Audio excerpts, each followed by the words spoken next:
ஆறாம் வகுப்பு மாணவர்களுக்கு வணக்கம்.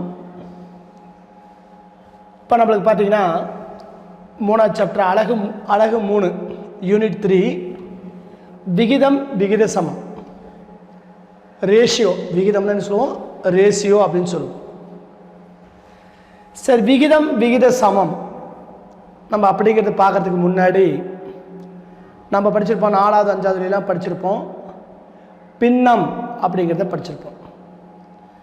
சரி, இப்போ பின்னங்களை பற்றி நம்ம படிச்சுட்டு அடுத்த அதன் மூலமாக விகிதம் விகித சமத்துக்கு போகலாம். பின்னம்னா என்ன பாருங்க, நம்ம பார்த்து சென்ற கிளாஸில் பின்னம் சமம் தொகுதி பை பகுதி, தொகுதி பை பகுதி. அதாவது 2 முழு எண்கள் இருக்குது.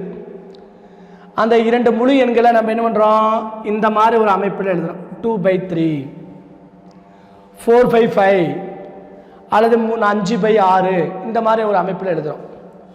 இந்த மாதிரி தொகுதி பை பகுதி இந்த மாதிரி அமைப்பில் எழுதக்கூடிய அனைத்து எண்களுமே நம்ம என்ன சொல்லுவோம், பின்ன எண்கள். இந்த பின்ன எண்களை என்னமெல்லாம், குறை எண்களும் வரலாம், மிகை எண்களும் வரலாம், முழுக்களாக வரலாம். -2/3 அதாவது பின்ன எண்களை வராது, முழு எண்களை மட்டும் வரும். அந்த முழு எண்களை பார்த்தீங்கன்னா 3ல் 2 பகுதி, அடுத்து பார்த்தீங்கன்னா 4ல் 1 பகுதி, இந்த மாதிரி பிரிக்கக்கூடியது. ஒரு முழு உருவத்தை இப்போ ஒரு பெரிய ஒரு பூசணிக்காய் இருக்குது, அதை நம்ம என்ன பண்ணுறோம், ஒரு எத்தனை பாகமாக பிரிச்சுக்கணும் பாருங்கள், 1 2 3 4 5 6 7 8, ஒரு 8 சமபாகமாக பிரிச்சிருக்கிறோம். ஒரு முழு உருவத்தை பல சமபாகங்களாக பிரித்து அதில் ஒரு குறிப்பிட்ட பகுதியை மட்டும் தேர்வு செய்வது. இப்போ என்ன பண்ணுறோம், நம்மளுக்கு தர்பூசணி வாங்கிட்டு வரோம், வாங்கிட்டு 8 பீஸாக போடுறோம். அதில் நம்ம வீட்டில் இருக்கிற பொண்ணு என்ன பண்ணுறது, 3 பீஸ் வாங்கிக்குது. அப்போ பொண்ணோட பின்னம் பார்த்தீங்கன்னா என்னலாம், 3/8 தான். 8 சமப்பகுதியில் 3 பகுதி எடுத்துக்கிட்டா அப்படின்னு அர்த்தம். அப்போது ஒரு முழு பகுதியை பல சமபாகங்களாக பிரித்து அதில் ஒரு குறிப்பிட்ட பகுதியை மட்டும் தேர்வு செய்வது தான் பின்னம் அப்படின்னு சொல்லுவோம். அப்போ அந்த பின்னத்தை நம்ம என்ன சொல்லுவோம்னா, மேலே இருக்கக்கூடிய எண்ணை தொகுதின்னு சொல்லுவோம், கீழே இருக்கக்கூடிய எண்ணை பகுதின்னு சொல்லுவோம். மேலே இருக்கும் எண் தொகுதி என்றும் கீழே இருக்க எண் பகுதிங்கிறோம். இப்போ இதை பார்த்தீங்கன்னா 3ல் 2 பாகம்னு அர்த்தம். எப்படி படிக்கலாம்னா 3ல் 2 பாகம், இங்கே 4ல் 1 பாகம் அப்படின்னு நம்ம பிரிப்போம். இப்போ பின்னம்னா புரிஞ்சுதுங்களா, ஒரு முழு பகுதியை பல சமபாகங்களாக பிரித்து அதில் குறிப்பிட்ட பகுதியை தேர்வு செய்வது பின்னம் எனப்படும் அப்படின்னு பார்த்தோம். சரி, இப்போ நம்மளுக்கு பார்த்தீங்கன்னா அந்த பின்னத்தில் பார்த்தோம், மேலே இருக்கும் எண் தொகுதி, கீழே இருக்க எண் பகுதின்னு பார்த்தோம். அதில் தகு பின்னம்னா என்ன சார் அப்படின்னு பார்க்குறோம். இப்போ பாருங்க, 2/5, 7/9, 6/8. அதாவது தொகுதியெல்லாம் சிறுசாக இருக்கணும். மேலே இருக்கும் தொகுதி இருக்குது பார்த்தீங்கன்னா, தொகுதி சிறியதாகவும் பகுதி பெரியதாகவும் இருந்தால், தொகுதி சிறியது பகுதி பெருசு. பாருங்கள், இங்கே 2, இங்கே 5, இங்கே 9, இங்கே 7, இங்கே 8, 6. அப்போ என்னாவது, தொகுதி சிறியதாகவும் பகுதி பெரியதாகவும் இருந்தால் அது என்ன பின்னம், தகு பின்னம். தொகுதி பெரியது தொகுதி சிறியது பகுதி பெரியது, இது தகு பின்னம் சொல்லுவோம். 2வது தகா பின்னம்.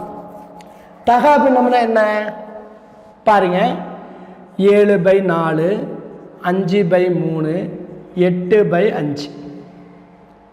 இதில் எல்லாத்தையும் பாருங்க, பகுதி சிறுசாக இருக்குது, தொகுதி பெருசாக இருக்குது. பகுதி சிறியது, தொகுதி பெரியது. அதே மாதிரி பாருங்க, இங்கே பகுதி சிறுசு, தொகுதி பெருசு, பகுதி சிறுசு, தொகுதி பெருசு. அப்போ மேலிருக்கும் என்னெல்லாம் பெரிதாகவும் கீழிருக்கும் என்னெல்லாம் சிறியதாக இருந்தால் அது என்ன பின்னம், தகா பின்னம். இதுக்கு நேர் ஆப்போசிட். மேலே இருக்கும் எண் சிறியது, கீழே இருக்கும் எண் அதாவது தொகுதி சிறியது பகுதி பெரியதாக இருந்தால் தகு பின்னம். தொகுதி பெரியது பகுதி சிறுசாக இருந்தால் தகா பின்னம். ஓகே, கலப்பு பின்னம்னா என்ன? கலப்பு பின்னம்னா ஒரு முழு எண் ப்ளஸ் தகு பின்னம். 2, 5/7. ஒரு முழு எண்ணோட ஒரு தகு பின்னம் சேர்ந்து இருந்தால் அது என்ன பின்னம்னா கலப்பு பின்னம். பாருங்க, ஒரு முழு எண் ஒரு தகு பின்னம் இந்த மாதிரி சேர்ந்த ஒரு அமைப்புக்கு பேர் கலப்பு பின்னம்னு சொல்லுவோம். இப்போ நம்ம பின்னம்னா என்னென்னு பார்த்தோம், ரெண்டாவது தகு பின்னம்னா என்னென்னு பார்த்தோம், மூணாவது தகா பின்னம்னா என்னென்னு பார்த்தோம்.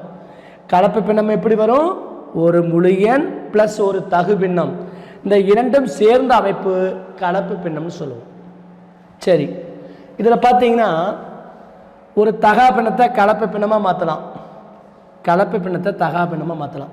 தகு பின்னத்தை எதையும் மாற்ற முடியாது, தகு பின்னம் அவ்வளோதான். ஆனால் தகா பின்னத்தை கலப்பு பின்னமாகவோ கலப்பு பின்னத்தை தகா பின்னமாக மாற்றலாம். இப்போ பார்த்தீங்கன்னா 7/4 இருக்குதுங்களா, அந்த 7 4ஆல் வகுங்க. 7 எத்தனை நாள் இருக்குது, ஒரு நாள் 4, மிச்சம் வரும் 3. ஒரு நாள் 4, 7 4 போனால் 3 வரும். இப்போ இதை நம்ம வச்சுட்டோமா, இதை நம்ம எப்படி கலப்பு பின்னமாக மாற்றலாம்னா, அந்த ஈவை சென்டரில் வச்சுக்கிட்டு மீதியை மேலே எழுதி வகுக்கும் என்ன கீழே எழுதிக்கலாம். 1 3/4. இந்த தகா பின்னத்தை நம்ம கலப்பு பின்னமாக எப்படி மாற்றலாம்னா 1 3/4ன்னு மாற்றலாம். சரி, இப்போ இதை வந்து எப்படி கலப்பு பின்னமாக மாற்றி, இது வந்து தகா பின்னத்தை கலப்பு பின்னமாக மாற்றிட்டோம். இந்த கலப்பு பின்னத்தை எப்படி சார் தகா பின்னமாக மாற்றலான்னு பார்த்தா, இப்போ பார்த்தீங்கன்னா 1 2/3 இருக்குதுங்களா, இந்த 1ஆல் 3 பெருக்கு வேணும், 1 பெருக்கல் 3 கூட்டல் இந்த தொகுதியை கூட்டிக்கு வேணும். முழு எண்ணால் பகுதியை பெருக்கி வரக்கூடிய விடையோட தொகுதியை கூட்டி பை பகுதி அப்படியே வச்சுக்கலாம். வச்சுக்கிட்டா பாருங்க, 1 3 3, 3ஓட 2 கூட்டினது கிடைக்கும், 5/3 கிடைக்கும். இதோட தகா பின்னம் இது இருந்து பாருங்க, இதை கொண்டு வந்து காட்டலாம் பாருங்க. 5 3ஆல் வகுத்து பாருங்க, 1 3 3, மிச்சம் 2000 பாருங்க. முழு எண் சென்டரில் வச்சுக்கிட்டு மீதியை மேலே எழுதி வகுக்கும் என்ன கீழே எழுதிக்கலாம்.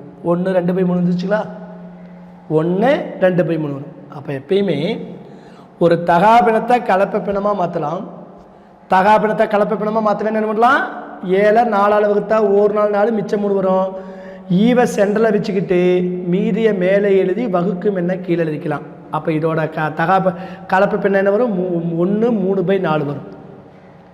ஒரு கலப்பு பின்னம் எப்படி வரும் சார்னா, ஒரு முழு எண் ப்ளஸ் தகு பின்னம் இருந்தால் அது கலப்பு பின்னமாக மாறும். அந்த கலப்பு பின்னத்தை எப்படி தகா பின்னமாக மாற்றலாம்னா, கலப்பு பின்னத்தை எடுத்துக்கிறோம், முழு எண்ணை பகுதியால் பெருக்கிறோம். 1 3ஆல் பெருக்கினா 1 3 3 ப்ளஸ் இந்த 2 இந்த 3 கிடைக்கும். இது எப்படி பெருக்கலாம்னா 1 3 3, 3ஓட 2 கூட்டினா 5/3 கிடைக்கும். ஒரு கலப்பு பின்னம் தகா பின்னமாக மாறிடும். ஓகேங்களா, சரி. இப்போ நம்மளுக்கு பின்னம், தகு பின்னம், தகா பின்னம், கலப்பு பின்னம் பார்த்தோம். அடுத்தது பின்னங்களை ஒப்பீடு. இப்போ ஒரு எக்ஸாம்பிள், 2/5 3/5 இருக்குது. பின்னங்களை ஒப்பிடுதுன்னா அப்படின்னு என்ன அர்த்தம், 2 பின்னங்கள் கொடுத்துருவாங்க, ஒப்பிடுதுன்னா என்ன அர்த்தம், இப்போ 2 பேர் இருக்கிறாங்க, 2 பேர்த்தில் யார் பலசாலி, யார் பெரியவங்க, யார் சின்னவங்க, யார் அறிவாளி, யார் படிப்பில் குறைந்தவர் யார் அப்படின்னு நம்ம ஒப்பிடுறோம். அது மாதிரி இந்த 2 பின்னங்களில் எது பெரிய பின்னம் அப்படின்னு கண்டுபிடிக்கிறோம். அது 2 மெத்தட் இருக்குது.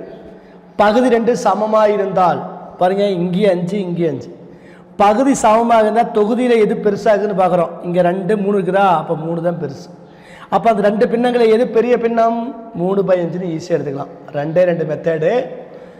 பகுதிகள் சமமாக இருந்தால் தொகுதிகளில் எது பெரியதோ அதை எடுத்துக்கலாம். அப்போ தொகுதிகள் எது பெருசு, 3/5 தான் பெருசு. சரி, பகுதிகள் வெவ்வேறையாக இருக்குது. ஒரு எக்ஸாம்பிள், 1/3 இங்கே என்னலாம் 5 நம்மளுக்கு எவ்வளோ 7 எடுத்துக்கலாம். இந்த 2ல் எது சார் பெருசுன்னு கேட்குறாங்க. 3ல் 1 பாகம் பெருசா, 7ல் 5 பாகம் பெருசான்னு கேட்குறாங்க. இது எப்படி சார் கண்டுபிடிக்கலாம்னா, அந்த பகுதி 2 சமப்படுத்த வேணும். அதுக்காக என்ன பண்ணலாம்னா, முதல் பின்னத்தை எடுத்துக்கிறோம். முதல் பின்னத்தை 2வது பின்னத்தோட பகுதியால் மேலே கீழையும் பெருக்கிறோம். இப்போ பாருங்க, மேலே ஒரு 7 கீழே ஒரு 7 போடுறோம். மேலே 7 பெருக்கினா பாருங்க, 1 7 7/3 21,000. அப்போ 1/3 என்பது எதுக்கு சமம், 7/21க்கு சமம். இப்போ 2வது பின்னத்துக்கு வரோம். 2வது பின்னம் என்ன இருக்குது, 5/7 இருக்குது.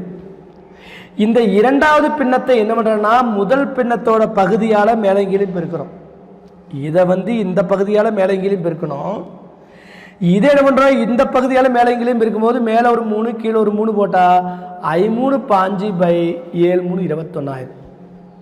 இப்போ பாருங்க, இதோட பகுதி 21, இதோட பகுதி 21. இப்போ 21ல் 7 பெருசா, 21ல் 15 பெருசா, 21ல் 15 தான் பெருசு.